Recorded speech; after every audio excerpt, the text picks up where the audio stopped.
NEET में अपना percentage wise किस किस यूनिट का बायोलॉजी में कितना वेटेज है आपने चेक किया है? आपको पता है?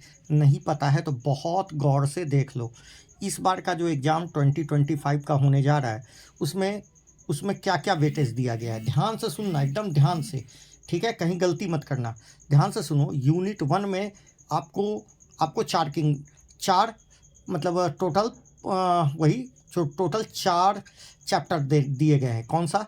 Diversity in living world and living world, diversity in living organism और लिविंग वर्ल्ड एक में है। उसके बाद बायोलॉजिकल क्लासिफिकेशन, प्लांट किंगडम और animal kingdom.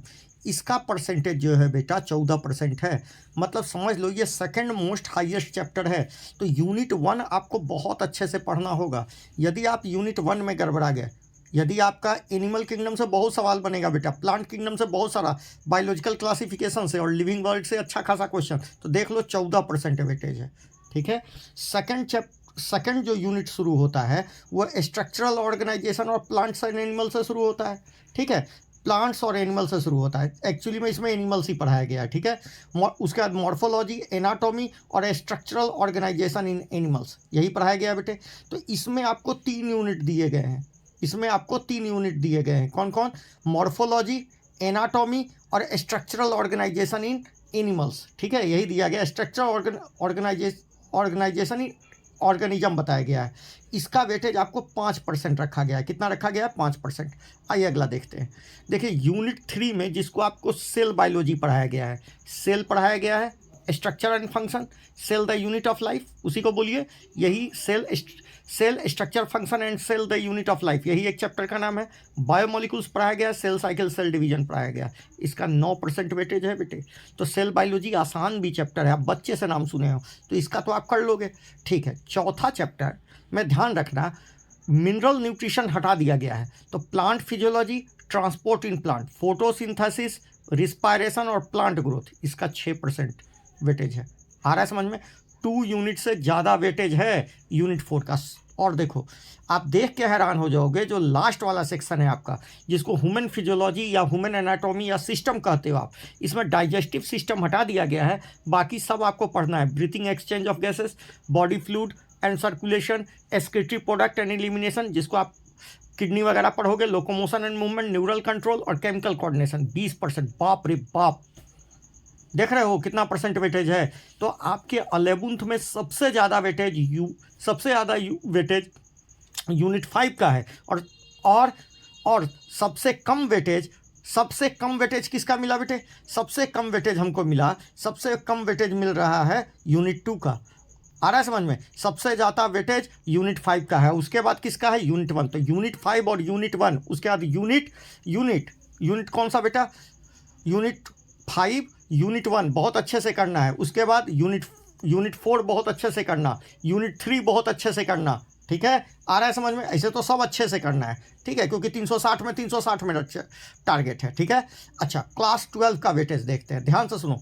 Reproduction in organism हटा दिया गया है। रिप्रोडक्शन इन ऑर्गेनिज्म आपको हटा दिया गया है। तो देखिए इसमें 3 चैप्टर हो जाएंगे। कौन कौन? इसमें 2 चैप्टर हो जाएंगे बेटे, 3 चैप्टर, सॉरी 3 से। Sexual reproduction in flowering plants, human reproduction and reproductive health. 9% weightage, अच्छा खासा वेटेज रख रहा है। और आसान चैप्टर भी है। ठीक है, आसान। रिप्रोडक्टिव हेल्थ में बस वही सब याद रखना है कि मतलब गिफ्ट जो आप पढ़ते हो। ठीक है। और ह्यूमन रिप्रोडक्शन तो अच्छा चैप्टर है ये, sexual reproduction in flowering plant, इसका आइडिया आपको मिल जाएगा मॉर्फोलॉजी और एनाटॉमी से। ठीक है, बहुत अच्छा। उसके बाद देख, यहाँ देख बेटा, इसके बाद जो आपको सबसे ज़्यादा जो चैप्टर सताता है, डर लगता है जिससे, वो जेनेटिक्स और इवोल्यूशन है। ठीक है, यही प्रिंसिपल ऑफ इनहेरिटेंस और वेरिएशन, जेनेटिक्स और इवोल्यूशन में मॉलिक्यूलर बायोलॉजी और इवोल्यूशन 18%। देख रहे हैं? यूनिट 5 देख लीजिए, यूनिट 5 का वेटेज 20 था, इसका 18% है। तो यूनिट 5 और ये देख लीजिए कितना परसेंट वेटेज है, कितना परसेंट वेटेज है? 18%। ठीक है। उसके बाद देखिए यूनिट 8 में, देखिए उसके बाद यूनिट 8 में जिसमें आपको हेल्थ के बारे में पढ़ना है। ठीक है, रिप्रोडक्ट हेल्थ। तो हेल्थ में कैसे पढ़िएगा? ध्यान से सुन लीजिए, ध्यान से सुनते जाइए बेटे। हम बोल रहे हैं biology in human welfare, human health and disease, strategy in improvement in plant हटा दिया गया, माइक्रोब्स इन ह्यूमन वेलफेयर। तो ये यूनिट 8 का वेटेज 9% है। आ रहा है समझ में? अच्छा खासा वेटेज ये भी कवर कर रहा है। तो आप किसी चैप्टर को छोड़ नहीं सकते आप, ठीक है? यूनिट 9 में आइए, application of biotechnology. Application of biotechnology में दो चीज़, क्या क्या?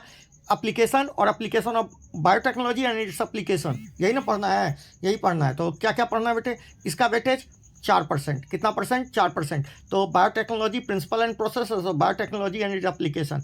लास्ट चैप्टर में इन्वायरमेंटल इशू हटाया गया है, जबकि 3 चैप्टर तो आपको पढ़ने ही पढ़ने हैं। कौन सा?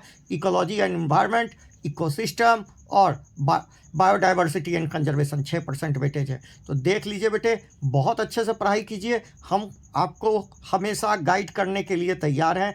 यदि आपको लगता है कि आपका कोर्स कंप्लीट नहीं है, आप जिस इंस्टीट्यूट में पढ़ रहे हैं उसमें कोर्स कंप्लीट नहीं किया गया, धोखा दिया गया, तो 21 तारीख से ऑनलाइन बैचेस शुरू हैं। 21 तारीख और 28 तारीख आपके पास लास्ट मौका होगा कि आप नीट में 700 प्लस स्कोर कर पाएँ। फ़ी बहुत मिनिमल है, बहुत मिनिमल है। जिसको एडमिशन लेना है वो अभी से तैयार रहें। Thank you.